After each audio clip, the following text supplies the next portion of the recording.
De gebroeders Co, ja, die mannen die staan bijna op ieder podium hier op Dutch Valley. Maar mannen, jullie komen net terug van de Go Upper Skis tijd. Hoe was dat?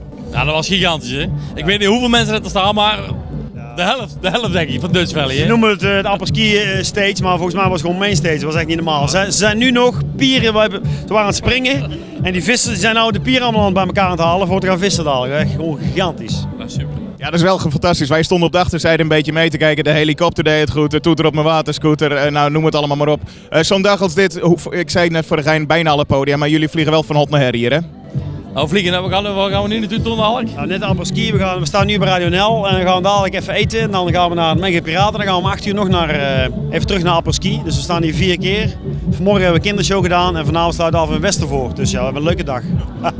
En blijven lachen, ja, want feest is het met jullie. We zijn jullie tegengekomen in Turkije, we komen jullie in Nederland tegen. En tijdens ons reisje in Turkije hebben we het ook over gehad over het succes in Duitsland. De award is opgehaald en wat is het volgende hoofdstuk in het Duitse succes? Nou, we zitten nu te wachten op de volgende award van Nuno Schuhan. Die gaat ook al richting de 100.000 ton.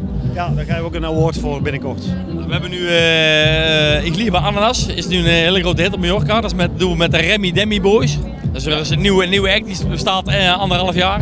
En dit is nu een hele grote hit op Mallorca. Dus. Ja. En volgend jaar, april, dan gaan we met Mickey Krause, die heeft nu Shatsi gedaan en Nuno Schuhan, gaan we Aeroplane doen. Een Engelstalig liedje.